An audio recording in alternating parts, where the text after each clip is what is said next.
Hey everybody, it's Scott Steen with winnersandwhiners.com coming to you from the Chris Johnson studio on the expansive first floor of the Winners and Whiners Sports and Entertainment Complex to bring you today's Deep 3. As always, if you would be so kind, you like what we're doing, please give us the thumbs up, give us the recognition that we so crave and desire, and of course, if you haven't done so already, we always appreciate everybody that signs up and subscribes to our YouTube channel. That way you get notified each and every time we put up brand new content. So please consider subscribing to the YouTube channel of Winners and Whiners. And of course, we want to know what you're playing. Give us your best 5, whatever it is. We got a lot of basketball, a lot of good conference basketball, not a lot of NBA tonight. So show us those college chops if you so desire. Maybe you're not a basketball person. Maybe you got some plays on the frozen pond, or maybe you got a little soccer action going on. Maybe some Australian Open as they can put on their gas mask and play some tennis in the flaming down under. Actually, I guess most of the fires have gone out now, and which is a good thing. That was nasty down there. Whatever it is, let us know what it is. Give us your best 5. You can, if you got an angle, you got to win. You get it right, we'll give you the shout out. You get enough of them right, just like Chris Johnson. Oh man, what a day he had on Sunday. You will be our capper of the day. So, with that being said, don't forget to check out winnersandwhiners.com, statsalt.com. Every game, every day, always free. Yeah, I'm talking about always free. Check them out, won't you? All right, so taking a quick look at yesterday's action. We ended up going 1-2 on the Deep 3 as a Merrimack, of course they came through.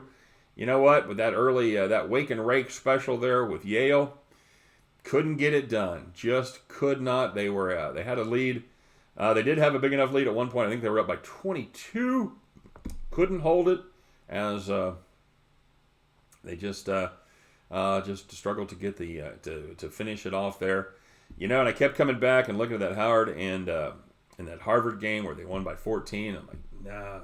I like Yale in this spot, but should have listened to my Spidey sense as Yale went down to defeat. Merrimack wins it straight up, by the way. And Milwaukee, well, they ended up jacking around and not covering the number there. So 1-2 we go on the Deep 3. We do go 1-1 on the premium side as another nice favorite failed to take care of business for us as Toronto jacked around with Atlanta in the first half. By the time they got their shit together, it was too late to cover that number. Did better on the college side as the North Texas Mean Green covered up against a pretty bad Rice team there. Covered up the 12.5. They won by 20. So 1-1 we go on the premium side. 1-2 on the Deep 3. You know what that is? Unfreaking acceptable. 2-3. Nope. Time to get hot again tonight. So. Starting off taking a look in the NBA, just one NBA game today, and it is the Dallas and the Clippers. The Mavs and the Clippers. Of course, we don't have a number on this one yet, and I rarely like to cap games that I don't have a number on, but I'm going to project it. Going to be somewhere in the neighborhood of Dallas -4. And you know what? We're going to just ride the hot shooter here. I like the Mavs. I think they've been doing a nice job lately. They've covered 4 straight, while the Clips have definitely missed Paul George, and they have failed to cover the number in 5 of their last 7. I think Dallas gets Porzingis back, it looks like, and that's going to be the difference in this one for me. I like Dallas minus that short price. And turning our attention to the Big 12, it is my K-State Wildcats against the KU Jayhawks there from Lawrence. See if we got a handle on this K-State team. Was the game against West Virginia an aberration, or was it an actual sign of greater things to come for KSU? My guess is somewhere in the middle. I don't think they're as bad as they had played going into that game, but I don't think they're as good as the team that beat West Virginia by 20 or so. But the Cats, well, they do play good defense, and 15 is a ton in what should be a low-scoring game. Conference rivalry. The Jayhawks, they are 0-2 against the spread as home favorites between 12.5 and 15 points. And I think K-State steps up and at least keeps it fairly close. I think this one plays more in the range of 10 to 12 points. Give me K-State plus the 15. And we're going to finish in a play from the MAC, not surprisingly, as Akron takes on Miami of Ohio. You know what? Welcome to Broke-Backron Mountain. It sounded better in my head. Broke-Backron Mountain.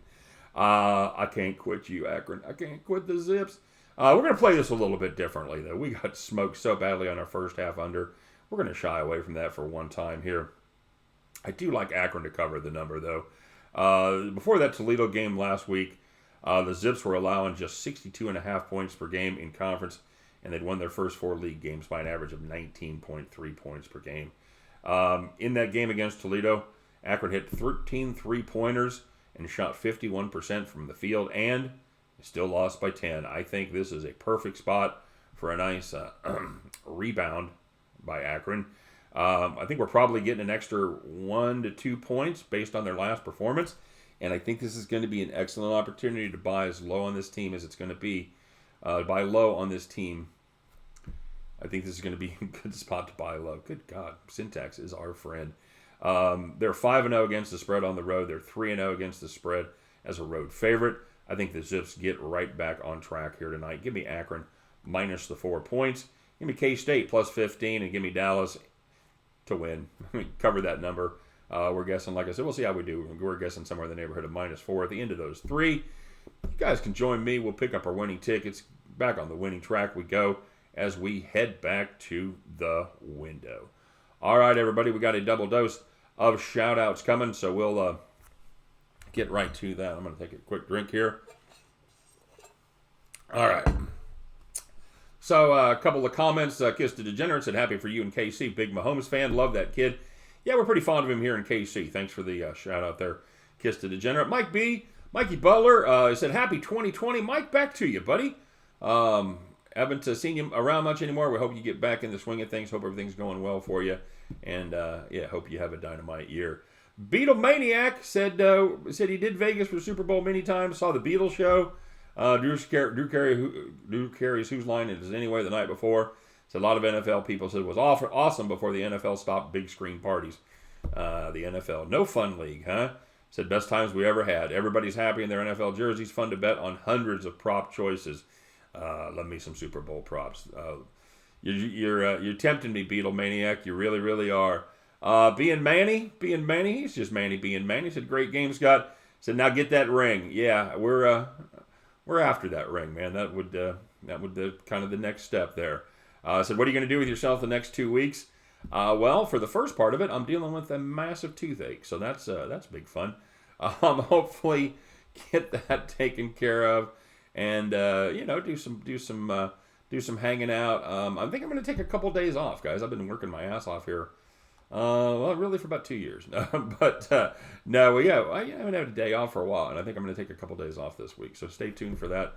Might even be off the next 2 days. We'll see if we can get Scott to do that. So I'm just going to chill, relax, and we're going to get psyched. We're going to have everybody over again for the Super Bowl. If I don't go somewhere, if we don't go to the game, I don't know. I just putting prices together. I can't talk myself into spending $20,000 to go to the Super Bowl. I just can't do it to buy tickets for my wife and I. And it'd be nice, but that's just I can't do it. Vegas sounds nice. Might even do cheap Vegas and go up and do Iowa. Check out the sports bars up there, or sports books up there rather. I haven't been up to see on my side of the state up there in Council Bluffs and everything. I don't know what we're gonna do. So and if we don't do that, if we don't do any of that, we'll have the same people over that we had for the last party. That's kind of the lucky thing, and that's there's a part of me that wants to do that too. So we'll see. So it sounds like I'm gonna spend about 2 weeks planning on what the hell I'm gonna do, Manny. Thanks, buddy. Stack Left said the books had to take a beating on Sunday. Yeah, I agree with that. 2 overs and 2 favorites covering the number. Books, no likey that. Kansas City's defense going to have a real hard time dealing with San Francisco's running game, says Stack Left. Stack, you usually got pretty good insights, buddy, and that's the hot take right now. I don't know. We'll see. We'll see what's up with Coleman as well. I thought it was weird that Breida didn't see much time on Sunday. So we'll see. It's you know what? I didn't want to talk about how I'm leaning. I've got to lean in this game, and it might surprise you what it is. The astute Aardvark said, "I'm really happy for you, Scott. That 27-yard Mahomes run is one for the ages." Absolutely, dude. We were just hoping he got past that, got around the corner there and got some yards, getting close to first down. Let alone scoring the touchdown. So the Chiefs will have my heart for the Super Bowl. Not sure on the grubs. I'm with you, buddy. I feel the same way. It's gonna be hard. It's gonna be hard to pick against my home team in my heart and have a split rooting interest. But that San Francisco team is for real, man.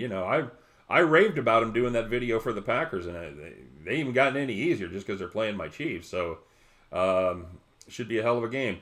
And Carrot said he's up 25 grand today, and he's taking a break. Guys, you know what? I don't know Mad Carrot, and I cannot personally vouch for those bets. I will say that talking to him, he seems legit, but it's the internet. You never know. Proceed with caution.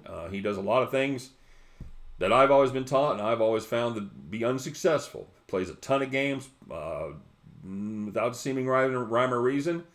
Having said that, draw your own conclusions, my friend. He posts a lot of plays, and he's the one and the only. He's the Carrot. So, Carrot, those are legit numbers, buddy. Congratulations. That's it's a pretty fine day right there. All right. So now let's go to our results. First of all, for Sunday, Derek Saunders, he got juiced. And Steve Godon, he got. Oh no, sorry. I'm sorry. We're going into everybody that had perfect attendance. Steve Godon, Anthony Heacock, Greg Hatcher, the astute Aardvark, and Christian Costia. But we had some moneymakers out there yesterday. Or excuse me, on Sunday. I keep doing that on Sunday. Mad Carrot went 3-2 plus 80. Stan Lee went 1-0 plus 100. Corgi Small went 3-1 plus 190. Beatlemaniac, been a hard day's night, man. Went 2-0 plus 200. Pat Cogney went 2-1 and straight up 1-0 parlay plus 190. But Chris Johnson, man, he cleaned the boards, everybody. He went 3-0 straight up. Played a 2-teamer and a 3-teamer with the same teams. Hit everything in sight. How about 3-0, 2-0 plus 1103. Nice job, Chris. That made him capper of the day for Sunday.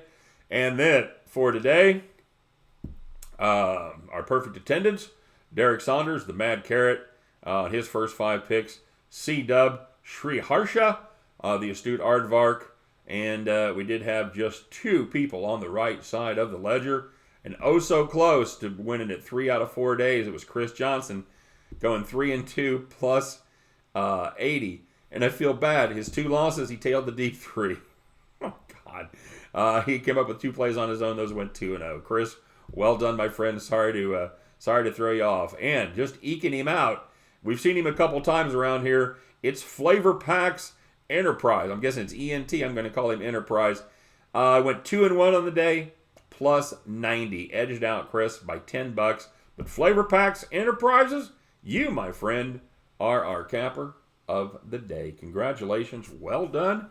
And if you got a play, if you got a capper of the day, play of the... Oh, by the way, Chris Johnson had the capper of the day, play of the day was the Chiefs minus 6.5. I forgot to mention that. That did hit. Well done. You guys have been on a nice run with the COD POD. So keep up the good work. Flavor Packs, got a little pressure on you there, bud. If you've got something for Wednesday, something you want to throw up there in the comment section, feel free to do that. We'll make sure everybody gets the word. All right, guys. Well, here we go. Let's get out there and make that money today. We'll meet back here tomorrow. We'll talk about it. We'll do our thing. We'll bitch about those bad beats. We'll brag about our fat stacks, or at least we'll brag about the fact that we know people with fat stacks. And then it'll be hump day. We'll get down there. We'll fire it up. We'll do it all again. Where would you rather be? All right. Guys, take care. Good luck on all of your plays today. As always, couldn't do it without you. Thanks for joining us. I'll be looking for you all back at the window. Take care.